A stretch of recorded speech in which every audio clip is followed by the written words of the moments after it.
اب ایک اور اہم مسئلہ ہے، اور وہ مسئلہ کیوں بنا، وہ مسئلہ کس کے حوالے سے بنا، وہ آپ کو بتاتے ہیں۔ اثاثے ظاہر کرنے سے متعلق ایمنسٹی اسکیم کی منظوری کابینہ کے آئندہ اجلاس تک جو ہے وزیر اعظم نے مؤخر کر دی ہے۔ اب اس کی وجہ کیا ہے؟ وجہ یہ ہے کہ کابینہ میں اس وقت جب یہ اجلاس چل رہا تھا تو دو رائے پائی جاتی تھیں۔ کچھ لوگ وہ تھے جو اس کے حق میں بول رہے تھے اور جو اس کے حامی تھے کہ ایمنسٹی اسکیم لانی چاہیے، اس سے معیشت کو فائدہ ہوگا۔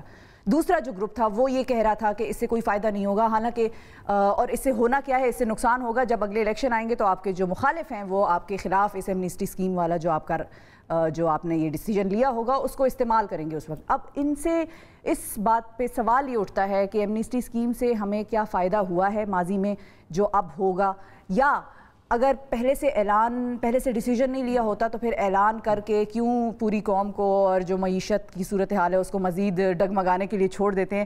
سوالات یہ ہیں، اور وزیر اعظم عمران خان صاحب کے اپنے بھی بڑے تحفظات ہیں ایمنسٹی اسکیم کے حوالے سے، وہ کیوں ہیں جانیں گے ماہر معیشت اور جو سینئر صحافی ہیں شہباز رانا صاحب ان سے۔ سب سے پہلے تو یہ بتائیں کہ یہ ایمنسٹی اسکیم کا جو اعلان ہو گیا، پہلے بات آؤٹ ہو گئی اور پھر بعد میں کہا کہ نہیں ابھی تو ہم نے ڈیسائیڈ نہیں کیا، آدھے لوگ حق میں ہیں آدھے لوگ خلاف ہیں، اب ڈیسائیڈ، اس سے کوئی نقصان نہیں ہوگا؟ اور اگر اس طرح کی چیزیں آؤٹ ہو جاتی ہیں تو پھر معیشت اور مارکیٹ پہ کیا ایفیکٹ ہوتا ہے؟ جی بہت شکریہ۔ دیکھیں یہ ان کا خیال تھا حکومت کا کہ 15 اپریل یا 16 اپریل کو جب یہ حکومت اس پوزیشن میں ہوگی کہ یہ ایمنسٹی کو انفورس کر دے گی through an ordinance. Asad Umar صاحب امریکہ جانے سے پہلے یہ بات کہہ گئے تھے میں واپس آؤں گا، کیبنٹ سے اپروول لیں گے ہم اور اس کے بعد ایمنسٹی انفورس ہو جائے گی۔ ایف بی آر نے اپنا جو کام کرنا تھا وہ سارا کر لیا تھا، ٹیکس ریٹس انہوں نے طے کر لیے تھے، لیکن اس پہ دو ان کو پرابلمس ہیں۔ پہلی پرابلم ڈیویژن ہو گئی کابینہ میں، وہ تو بعد میں ہوئی نا۔ پہلی پرابلم یہ ہے کہ ایف بی آر نے جو ٹیکس ریٹس پرپوز کیے تھے ایمنسٹی کے وہ 1% سے لے کے 10% تک تھے، اور وہ اسد عمر صاحب کے امریکہ جانے سے پہلے جمعے کو جب وہ ایمنسٹی اسکیم لے کے گئے پرائم منسٹر صاحب کے پاس ان پرنسپل اپروول کے لیے بنی گالا میں، تو وہاں سے وہ ڈس اپرووڈ ہوگی۔ وزیر اعظم صاحب نے خود کہا جی کہ آپ کے جو ریٹس ہیں وہ ان پرنسپل تو ایگری کر رہے تھے کہ ایمنسٹی دینی ہے، اچھا، بٹ وہ کہہ رہے تھے ریٹس اتنے لو نہیں ہونے چاہیے کہ ہر کوئی اس کے اوپر اویل کر لے، کیونکہ ایک آپ کا کویشچن ہوتا ہے مورل ہیزرڈ کا۔ آپ اور میں ہم ٹیکس پے کرتے ہیں جو بھی اسٹینڈرڈ ریٹس ہیں، ہمارے پاس تو آپشن ہی نہیں ہے، تنخواہ بعد میں ملتی ہے وہ بھی قسطوں میں ٹیکس پہلے کٹ جاتا ہے، تو وہاں ہم تو دے رہے ہیں ٹیکس اور باقی لوگ بھی جو ٹیکس پیئرز ہیں وہ دے رہے ہیں، ود ہولڈنگ ٹیکس ہر جگہ پہ کٹ رہا ہے۔ تو یہ جو لوگ جو کاروباری طبقہ ہے، جو آپ کے پروفیشنلز ہیں اور جو دوسرے لوگ ہیں، ان کے پاس پیسہ بھی شاید ہم سے زیادہ اور بہت زیادہ ہے، اور ان کے پاس ٹیکس دینے کی صلاحیت بھی ان کی زیادہ ہونی چاہیے، تو بجائے کہ وہ 20, 25, 30% کے جو ریٹس ہیں یا کمپنی ہے اس کا 35% ریٹ اب کم ہو گیا ہے تو اس کے اوپر وہ اپنا ٹیکس دے، وہ انتظار کر رہے ہوتے ہیں کہ 2, 3, 5% کی ایک ایمنسٹی آئے گی، اس میں ہم لیگلائز کروا لیں گے، کوئی سوال بھی نہیں پوچھے گا، آڈٹ بھی کوئی نہیں کرے گا اور ہمارے مزے۔ تو یہ تھا ایک مورل ہیزرڈ۔ اس کے اوپر پرائم منسٹر صاحب نے کہا کہ آپ واپس جائیے اور اپنی اسکیم کو دوبارہ ریوزٹ کریں۔ انہوں نے اس کے بعد ٹیکس ریٹس نئے انکریز کے انہوں نے پرپوزلز لے کے گئے، اب جو ریٹس ہیں وہ 10% سے لے کے 25% تک کے ہیں۔ ٹھیک ہے، تو اب جو آپ نے کہا تھا کہ کیبنٹ میں ڈس اپروول بعد میں ہوا تھا، وہ تو بعد میں کیبنٹ میں 2 پرابلمز ہیں اس وقت اور بڑے جینوئن پرابلمز ہیں۔ پہلا وہاں پہ مسئلہ یہ ہے کہ جو پی ٹی آئی ہے پاکستان تحریک انصاف، وہ کہہ رہے ہیں آپ کرپشن کے اوپر آپ حکومت میں ہیں، آپ 10 سال سے کیمپین کر رہے ہیں، پرائم منسٹر صاحب 20-25 سال سے اس کام کے اوپر لگے ہوئے ہیں، تو ان کی خود اپنی اسٹیٹمنٹس آن دا ریکارڈ اور ٹی وی چینلز نے چلائی بھی ہیں کہ جو حکومت ہوتی ہے وہ ایمنسٹی اس لیے دیتی ہے کہ اس نے جو کرپشن کی ہوتی ہے اس کو لیگلائز کروانا ہوتا ہے، تو کیا پھر ہم یہ اپنا کام لیگلائز کروانے کے لیے جا رہے ہیں؟ ابھی تک تو شاید پرائم منسٹر صاحب کے اوپر تو انگلیاں نہیں اٹھی، لیکن کچھ ایسے وزراء اس کابینہ میں موجود ہیں جن کے اوپر انگلیاں اٹھی ہوئی ہیں۔ ایک وزیر کا تو پچھلے دنوں کے اخبار میں خبر بھی آئی تھی کہ ان کے اوپر ایک نیب کی انکوائری وہ روک دی گئی ہے، وہ پرانا کیس ان کا کوئی 2005-6 کا چل رہا ہے، تو ان کے اوپر بہت بڑا مورل ہیزرڈ تھا۔ ان کا یہ کہنا تھا کہ ہم اس پوزیشن میں اگر ہم ایمنسٹی دے دیتے ہیں تو ہم جا کے نہ تو اس کو عوام میں اس کا دفاع کر سکتے ہیں اور نہ ہی ہم میڈیا کے سامنے دفاع کر سکتے ہیں۔ اس کے اوپر یہ پرسوں کی بات ہے، انہوں نے پھر اور جو پرو میں تھے وہ کس بات پہ سپورٹ کر رہے تھے؟ پرو ابھی تک مجھے کوئی نہیں، حیران کن طور پر، دو رائے کا تو مطلب یہی ہوتا ہے کہ ایک اسد عمر صاحب پرو ہیں، اسد عمر صاحب پرو ہیں، لیکن اسد عمر صاحب ڈیفینڈ نہیں کر رہے۔ حماد اظہر جو minister of state for revenue ہے وہ اینٹی ہے ایمنسٹی کے۔ Chairman federal board of revenue جہاں زیب خان صاحب نے کل بھری کیبنٹ میٹنگ میں یہ بات کہہ دی کہ یہ آپ کی اسکیم تھی، آپ نے ہمیں کہا تھا۔ مشورہ کہاں سے آیا؟ یہ کہاں سے آئیڈیا فلوٹ کرتا کرتا آیا کہ ایمنسٹی دے دو بھائی؟ اسد عمر صاحب کا یہ خیال ہے کہ یہ ان کا خیال ہے، پرائم منسٹر صاحب بھی اس چیز کے اوپر آن بورڈ ہے اور یہ آج کی بات نہیں ہے، پرانی ہے۔ ان کا یہ آرگیومنٹ ہے جی کہ پاکستان کی اکانومی کا جو انڈاکیومنٹڈ سائز ہے وہ اتنا بڑا ہے کہ آپ جب اسد عمر صاحب جو ہیں جو آپ نے بھی کہا کہ ان کی طرف سے یہ آئیڈیا آیا تھا، تو کیا ایسا ہو رہا ہے کہ اسد عمر صاحب کے آئیڈیاز امپلیمنٹ نہیں کرنے دیے جا رہے ہیں، اسی وجہ سے معیشت کا یہ حال ہو گیا ہے؟ پہلے بھی وہ نان فائلر اور فائلر کے درمیان کچھ تفریق کرتے رہے تھے، کچھ انہوں نے تبدیلیاں کی تھیں، تو وہ ساری چیزیں بیک فائر ہو جاتی ہیں اور پھر اسد عمر صاحب کچھ پرفارم نہیں کر پاتے، پھر لوگ کہتے ہیں معیشت بیٹھ گئی ہے۔ کہ پاکستان تحریک انصاف کی حکومت کا ایک بہت بڑا مسئلہ ہے، وہ مسئلہ یہ ہے کہ یہاں پہ ود ان دا کیبنٹ ایک تو ہوتا ہے نا کہ آپ ڈیبیٹ کرتے ہیں ٹو ریچ اے کنسنسس، یہاں پہ ڈیبیٹ اس پوائنٹ کے اوپر ہوتی ہے کہ کون پرو جہانگیر کیمپ ترین کیمپ میں ہے اور کون اینٹائی جہانگیر ترین کیمپ میں ہے۔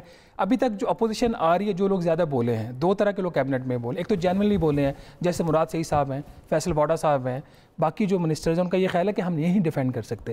دوسرے کچھ ایسے وزراء بھی ان کی مخالفت کر رہے ہیں جن کا ڈائریکٹلی یا انڈائریکٹلی کوئی جہانگیر ترین کیمپ سے بھی کوئی تعلق ہے۔ ٹھیک ہے، اچھا، اس اسٹریٹجی کو جو مجھے لگ رہا ہے صاحب ایسے نیوٹرلائز کر رہے ہیں کہ وہ خود کیبنٹ میں اس کے اوپر پوزیشن نہیں لے رہے، اس کے اوپر جتنی بھی پوزیشن لی ہوئی ہے وہ پرائم منسٹر آف پاکستان نے لی ہوئی ہے، اور ایونچولی اگر یہ فیصلہ ہوتا ہے تو پرائم منسٹر آف پاکستان کا ہوگا۔ ٹھیک ہے، اچھا، خان صاحب پرو ہیں، خان صاحب پرو ہیں۔ اچھا، ایک اور سوال ہے جو اہم سوال ہے، ہمیں یہاں پر ایک چھوٹی سی بریک لینی ہے لیکن وہ اہم سوال چھوڑے چاہ رہے ہیں، بلکہ ہم 2 منٹ ہے، اچھا میں آرام سے کر لوں سوال۔ وہ سوال یہ ہے کہ پاکستان میں جتنی ایمنیسٹی سکیمز آئی ہیں ابھی تک، کیا اتنا فائدہ ہوا ہے کہ یہ چیز اس چیز پر رسک لے لیں کہ بھئی اگر کل کو ان کا مخالف بھی اس کو ان کے خلاف یوز کرے تو چلو کرنے دیں، کیونکہ فائدہ ہوتا ہے اس سے، تو پاکستان کی معیشت جو ہے وہ سٹیبل ہو جائے گی؟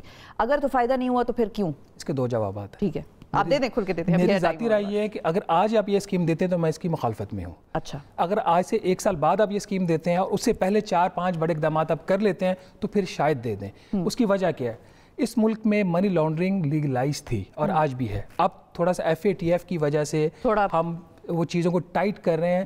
1992 میں میاں نواز شریف صاحب ایک قانون لے کے آئے تھے، protection of economic reforms act, اس کے تحت آپ کو فورن کرنسی اکاؤنٹ کھولیا بینک میں، کہیں سے بھی آپ ڈالر اکٹھا کریں، مارکیٹ میں لائیں، لیگل سورس سے لے کے انلیگل سے آئیں، اسمگلنگ سے لے کے آئیں، اغوا کسی کو کر کے اسے ڈالر بنائیے، ڈالر بنا کے آپ اپنے اس میں FC اکاؤنٹ میں ڈالیں۔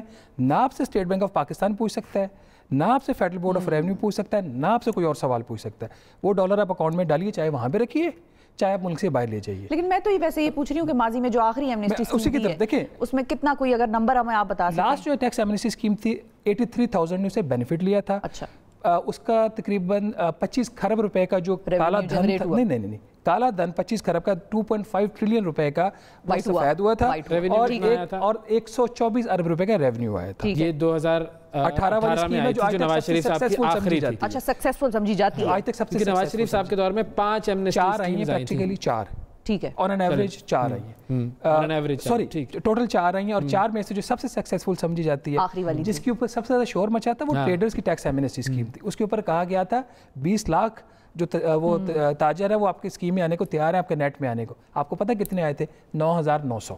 تو پھر یہ تو فگرز ان کے پاس کوئی فگرز آپ کو لگتا ہے جتنے لوگ آنا چاہ رہے ہیں؟ جو ورکنگ پرائم منسٹر آپ کو دی ہے، کل کیبنٹ میں دی ہے، ان کا اگر ہم بہت ہی سخت قسم کی ٹیکس ایمنیسٹی اسکیم لے کے آتے ہیں، جینوئنلی ہم لوگوں کو ریلیف دینا چاہ رہے ہیں، تو اس صورت میں ہائی ریٹس، لمیٹڈ اسکوپ، صرف 30,000 لوگ آئیں گے۔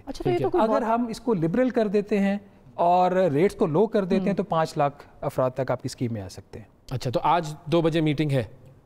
آج نہیں، آئی ڈونٹ نو، مجھے نہیں پتا، خبروں میں چل رہا تھا کہ آج میٹنگ ہے، کینسل ہو گئی۔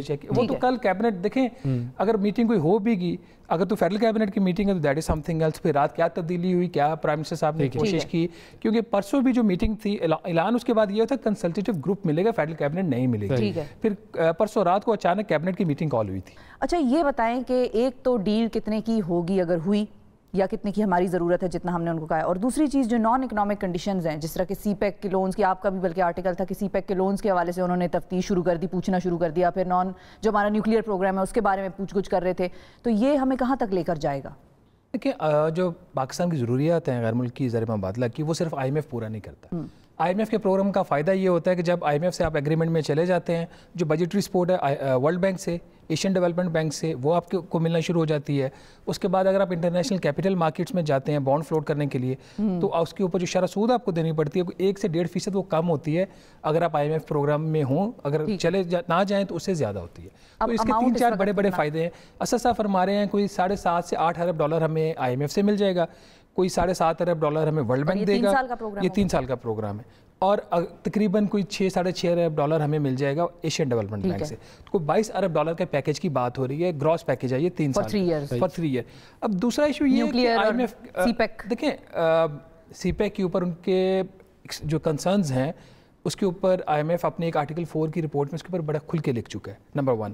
نمبر 2, امریکہ کی سی پیک کے اوپر کیا پوزیشن ہے وہ بھی ہم سب کو پتہ ہے. یو ایس ٹریجری سیکریٹری کو, U S secretary of state کو, جو یو ایس کانگریس ہے, وہ 2 دفعہ وہ لکھ چکی ہے خطوط کہ آپ پاکستان کو یہ پروگرام نہ کرنے دیں. اس کی وجہ پاکستان نہیں ہے, اس کی وجہ چین اور امریکہ کی اپنی کشیدگی ہے. اس کشیدگی کی وجہ سے ان کا یہ کہنا کہ چونکہ آئی ایم ایف میں امریکن ٹیکس پیئرز کا بھی پیسہ شامل ہے تو ہم یہ نہیں چاہتے کہ امریکن ٹیکس پیئرز کا پیسہ جو ہے وہ چائنا کے لونز کی ادائیگیوں میں چلا جائے, انڈائریکٹلی چائنا کو فائدہ پہنچائے, انڈائریکٹلی چائنا کو فائدہ ہو. یہ ہے کس کا انڈائریکٹ. اور دوسرا جو ڈائریکٹ ایک پرابلم ہے جس کے پیچھے اب آئی ایم ایف چھپے گا. تو کیا ہمیں بتانی پڑ جائیں گی ہماری سی پیک میں جتنی بھی ڈیلز وغیرہ ہوئی ہیں ان کی ڈیٹیلز؟ آئی ایم ایف کے پاس ایک جینوئن ایکسکیوز ہے, وہ یہ ہے کہ چونکہ پاکستان کے جو قرضے ہیں وہ خطرناک حد تک بڑھ چکے ہیں اور اس کا ایک ڈیٹ سسٹینیبلٹی انالیسز ہوتا ہے. اس انالیسز کو کیے بغیر آئی ایم ایف آپ کو قرضہ نہیں دیتا. جب پاکستان یہ کہتا ہے کہ ہم نے سی پیک کے جو قرضے ہیں جو ہم نے انفراسٹرکچر پروجیکٹس کے لیے لیے ہوئے ہیں اور جو گورنمنٹ کی بکس کے اوپر ہیں اس کی تفصیلات ہم نے آپ کو دے دی ہیں. پھر وہ کہتا ہے جو انرجی سیکٹر کے پروجیکٹس ہیں جو ہماری بکس کے اوپر نہیں ہیں, وہ 35 ارب ڈالر کے ٹوٹل ہیں, لیکن ابھی تک اس میں بھی بہت کم پیسہ آیا ہے. وہ جتنے بھی ہیں وہ پرائیویٹ سیکٹر کی رسپانسبلٹی ہے, لیکن یہ اس کی ڈیٹیلز ہیں. اب بات آ جاتی ہے اس سے آگے. پاکستان کا جو کوآپریشن ہے ود چائنا فائنینشیل سائڈ پہ وہ صرف سی پیک تک محدود نہیں ہے. پچھلے صرف 2 سے 2.5 سال میں چین نے پاکستان کو کچھ 14.5-15 ارب ڈالر دیا ہے بیلنس آف پیمنٹس کی سپورٹ کے لیے. اس کے علاوہ ہمارے کچھ سیولی نیوکلیئر پاور پلانٹس ہیں جو کراچی میں اس وقت لگ رہے ہیں, ان کی جو فائنینسنگ ہے وہ چائنا کر رہا ہے. ہم چین سے سب میرینز خرید رہے ہیں, ہمارے اور بہت زیادہ کوآپریشن ہے. وہ یہ ساری تفصیلات مانگ رہے ہیں تاکہ وہ ڈیٹ سسٹینیبلٹی انالیسز کر سکیں. اب یہ بات ہم دیں گے یا نہیں دیں گے, this is a tricky question, this is very tricky question. اور یہ صرف سیولین لیڈرشپ تک محدود نہیں ہوگا, اس میں ان کو ملٹری لیڈرشپ کو بھی کانفیڈنس میں لینا پڑے گا. اور دوسرا اس طرح کی ایک ایفرٹ آئی ایم ایف نے 2014 یا 15 میں کی تھی, جب جو پچھلا پاکستان کا پروگرام تھا اس کا ایک 4تھ ریویو ہو رہا تھا دبئی میں. تو جب انہوں نے نیوکلیئر پاور پلانٹس کی جو فائنینسنگ تھی 6.7 بلین ڈالر کی, اس وقت کی حکومت نے اس کو پی ایس ڈی پی سے نکال کے پبلک سیکٹر ڈیولپمنٹ پروگرام سے انہوں نے اس کو اسٹریٹجک پلان ڈویژن کی بکس میں پارک کر دیا تھا. تو آئی ایم ایف نے اس وقت ہم سے کہا تھا کہ یہ تفصیلات ہمارے ساتھ شیئر کریں. اسحاق ڈار صاحب وزیر خزانہ تھے, انہوں نے وہ تفصیلات دینے سے انکار کر دیا تھا. اس وقت چونکہ ہماری امریکہ کے ساتھ تعلقات کافی اچھے تھے تو وہ بات آگے نہیں بڑھی. لیکن اب چونکہ ہمارے تعلقات بھی اتنے اچھے نہیں ہیں, ہماری جو فسکل اور ایکسٹرنل پوزیشن ہے وہ آپ کو پتہ ہے, آپ کے سامنے ہے, بہت ویک ہے, تو ہمارے اوپر پریشر ہے. اچھا, اب جو دو چیزیں میں پوچھنا چاہ رہا تھا. نمبر 1, جب آئی ایم ایف اور دوسری جگہوں سے ہمارے پاس 22 بلین ڈالرز آئیں گے تو وہ ڈالرز کہاں استعمال ہوں گے؟ مین جو چیزیں ہیں اس سے عوام کو کوئی فائدہ ملنے کی امید ہے یا نہیں ہے؟ ایک تو یہ کہ میجر کہاں جائیں گے وہ. دوسرا, ہم اس کے عوض کیا چیزیں ان کو پلیج کریں گے, کیا دیں گے ہم؟ یہ جو قرضے ملتے ہیں آپ کو انٹرنیشنل فائنینشیل انسٹیٹیوشن سے, اس کے اگینسٹ کچھ پلیج تو نہیں ہوتا, کوئی آپ نے کولیٹرل تو رکھنا نہیں ہوتا.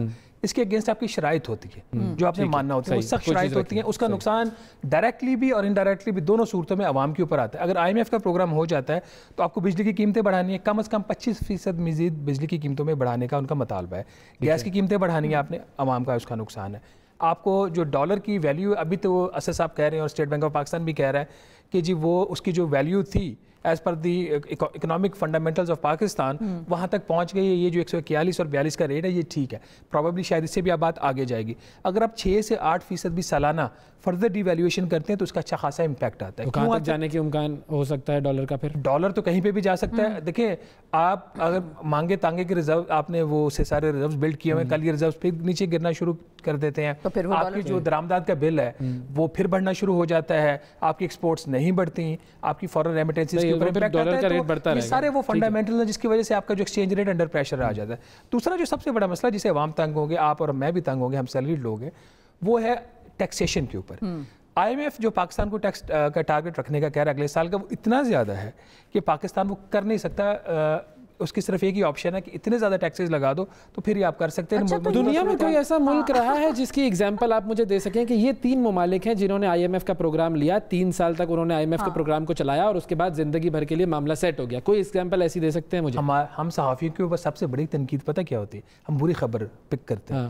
تو اس لیے تو اچھی خبر ہے اگر آپ اچھی خبر ہو جائے. ارجنٹینا کا ماڈل پتا ہے جہاں پہ بہت بری طرح تباہی ہوئی ہے, مجھے مصر کے ماڈل کا پتا ہے جہاں پہ بہت بری طرح تباہی ہوئی ہے.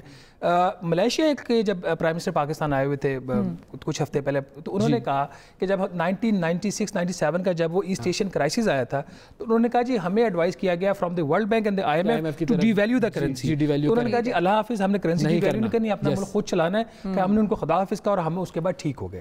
اب پرابلم پاکستان کا مطلب یہ ہوا کہ آپ نے جتنی ایگزامپلز کوٹ کی, کوئی آپ کے پاس ایسی ایگزامپل نہیں ہے کہ آئی ایم ایف کا پروگرام لے کر کسی ملک نے اپنی اکانومی کو بحال کیا ہو. اس کی ایک بنیادی وجہ ہے کہ جو ٹریڈیشنل یہ ان کا اکنامک ماڈل اور ان کے جو اوپر سب سے بڑا کرٹیسزم ہے آئی ایم ایف کے اوپر, وہ یہ ہے کہ one shoe fit for all والی. تو جب دنیا میں کوئی نہیں کر سکا تو ہم کیسے کر لیں گے؟ ہمارا کوئی مسئلہ آسان الفاظ میں یہ ہمارا مسئلہ یہ ہے کہ ہمارے دنیا میں نہیں ہوا تو ہم کیسے کریں گے؟ ہمارے پاس ڈالرز نہیں ہیں. آپ نے دیوالیہ ہونا ہے, ایک ملک دیوالیہ نہیں ہو سکتا ہے. آپ کی برآمدات نہیں بڑھ رہی, آپ 35% کرنسی ڈی ویلیویشن کر چکے ہیں. 180 ارب روپے کا پیکج نواز شریف صاحب دے کے گئے ہیں. 30 ارب روپے کا چیک اسد عمر نے آتے لکھ کے دے دیا. اس کے باوجود پہلے 9 ماہ میں آپ کی جو برآمدات ہے فلیٹ ہے. ٹھیک ہے, اگر سب کچھ کرنے کے بعد بھی کچھ نہیں ہو رہا تو کیا کریں گے آپ؟ آئی ایم ایف کیا سولوشن لانگ ٹرم ہے یا نہیں ہے؟ کسی ملک کے لیے آج تک رہا ہے؟ نہیں رہا. That closes it. اب آپ سوال کریں. صرف یہ ہے کہ کل اسد عمر صاحب نے ایک بیان دیا ایک پروگرام میں کہ ہم اگر پہلے آتے ساتھ ہی آئی ایم ایف کے پاس چلے جاتے تو عوام کو زیادہ مشکل ہوتی. اب ہم جو نہیں گئے اور اب جائیں گے تو عوام کو اتنی مشکل نہیں ہوگی, اتنے مسائل نہیں ہوں گے, اتنی عوام پریشان نہیں ہوگی جتنی پہلے آتے ساتھ ہی جاتے ہوئے ہوتی. Do you agree? I don't agree. اس کی وجہ یہ ہے کہ آئی ایم ایف جب بھی نیگوشیشن ٹیبل پہ بیٹھتا ہے, ٹھیک ہے, اس کی جو ڈیمانڈز ہوتی ہیں تھوڑی سی زیادہ ہوتی ہیں. پھر دونوں سائڈ کیونکہ وہ کہتے ہیں ہم نے تو بیلنس آف پیمنٹ کا بھی ایشو کرائسس حل کر دیا. لیکن میرا جہاں تک خیال ہے آئی ایم ایف ابھی بھی بائی اینڈ لارج کو تھوڑا بہت کہیں پہ ان کو کنسیشن مل گیا ہوگا, لیکن by and large I M F وہیں پہ کھڑا جہاں پہ وہ آج سے 4-5 ماہ پہلے کھڑا. ٹھیک ہے جی, تھینک یو جی, بہت شکریہ آپ کا شہباز, آپ نے ہمیں وقت دیا اور بات آپ نے جو ہے وہ تمام کر ہی دی ہے میرے لیے تو اور شاید سب کے لیے, کہ جب کوئی نہیں کر سکا تو ہمارے اندر کون سی ایسی گیدڑ سنگی ہے کہ ہم یہ کام کر لیں گے. لیکن یہ بات نہیں, بات یہ ہے کہ اچھی امید ان ماڈل سے رکھی جاتی ہے جو ٹرائیڈ ٹیسٹڈ ویریفائڈ ہو.